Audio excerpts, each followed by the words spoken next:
महाकाल दोस्तों, ज्योतिष जगत के इस अंक में आपका स्वागत है। दोस्तों, मध्य प्रदेश के अंदर नगरीय निकाय और पंचायतों के चुनाव की घोषणा हो चुकी है। तो इस अंक में हम जानेंगे कि ऐसा कौन सा ग्रह है जिसके मजबूत होने पर महापौर बना जा सकता है, या फिर पंचायत का अगर चुनाव आप लड़ रहे हैं तो आप सरपंच भी बन सकते हैं। तो कुंडली के अंदर एक ऐसा ग्रह होता है जिसका मजबूत होना काफी जरूरी होता है राजनीति में आगे बढ़ने के लिए। तो उस पर हम आज चर्चा करेंगे। तो दोस्तों, आइए शुरू करते हैं ज्योतिष जगत बाय देव निरंजन। दोस्तों, ज्योतिष शास्त्र के अंदर राजनीति का जो ग्रह माना जाता है वो राहु को माना जाता है।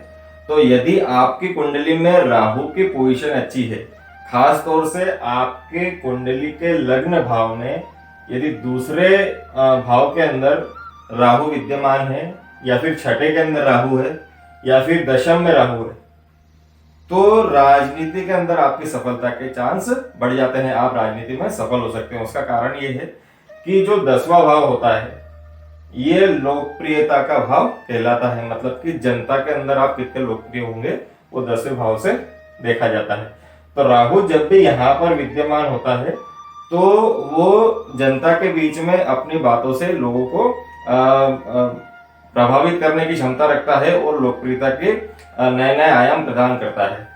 इसके अलावा यदि राहु यहाँ पर होता है, दूसरे भाव में होता है, तो यहाँ पर अपनी वाक पटुता से, अपनी बुद्धि से जो भी नेता है वो जनता के मध्य अपना वर्चस्व कायम करते हैं और लोकप्रिय होते हैं। क्योंकि राहु की 3 दृष्टियां होती है, एक तो 5वीं दृष्टि होती है। तो ये रोग ऋण शत्रु यहाँ से देखा जाता है, तो रोग ऋण शत्रुओं का यहाँ पर राहु खात्मा कर देता है और राजनीति के अंदर आगे बढ़ाने के चांस बनते हैं। इसके अलावा उसकी 7वीं दृष्टि होती है ये वाली, और जो 9वीं दृष्टि होती है वो यहाँ पर पड़ती है। तो यहाँ से भी राहु जो होता है वो लोकप्रियता के नए नए शिखर चढ़ाता है। तो राहु जितना मजबूत रहेगा कुंडली के अंदर, खासतौर से इन 3 भावों के अंदर रहेगा, इस त्रिकोण के अंदर रहेगा, तब जाके राजनीति के अंदर सफलता प्राप्त होने के चांस बढ़ते हैं। तो दोस्तों, ये जो त्रिकोण है, या तो आपका राहु यहाँ पर होना चाहिए, या फिर यहाँ पर होना चाहिए, या फिर यहाँ पर होना चाहिए। ये जो त्रिकोण है ये आपका मजबूत होना चाहिए, राहु इसमें विद्यमान होना चाहिए। ये सबसे पहली शर्त है। दूसरी शर्त यह है कि राहु अपने मित्र ग्रह की राशि में ही होना चाहिए।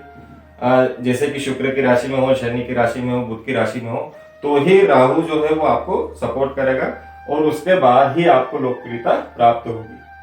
तो ये तो सिर्फ लोकप्रियता की बात हो गई है कि आपको अगर लोकप्रियता प्राप्त होगी तो उसका जो कार्यग्रह है वो राहु होता है।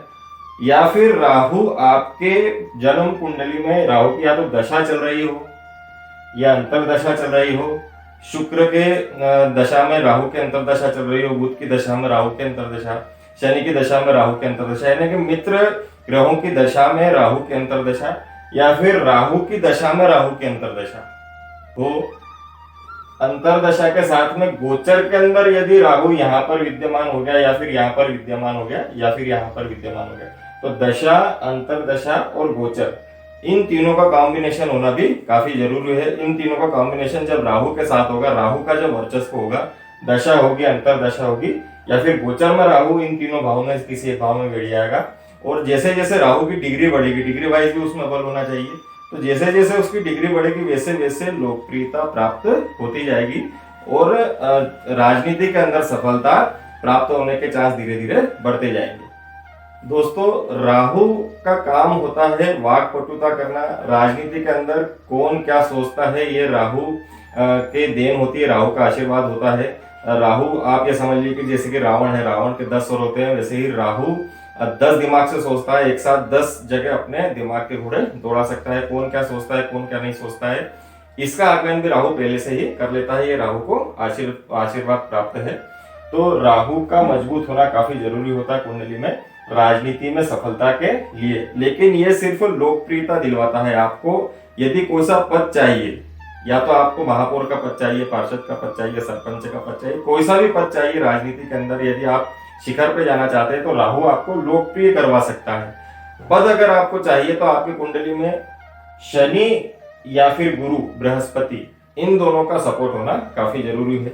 शनि जो होता है या फिर जो गुरु होता है वो उत्तरदायित्व प्रदान करता है, यानी कि आप यदि किसी बड़े पद पर पहुंचते हैं तो उसके लिए जो उत्तरदायित्व होना चाहिए वो शनि से देखा जाता है और गुरु से देखा जाता है। यदि शनि की पोजीशन अच्छी है आपकी कुंडली में, गुरु की पोजीशन अच्छी है, राहु की पोजीशन अच्छी है और राहु की दशा, अंतरदशा या गोचर के अंदर राहु आपके इन भावों में बैठ गया है, शनि भी अच्छा होना चाहिए, गुरु भी अच्छा होना चाहिए, तो इन तीनों ग्रहों का जो कॉम्बिनेशन होता है उसके बाद में आपको लोकप्रियता भी प्राप्त होती है, साथ में आपको कोई सा बड़ा पद भी प्राप्त होने के योग बनते हैं।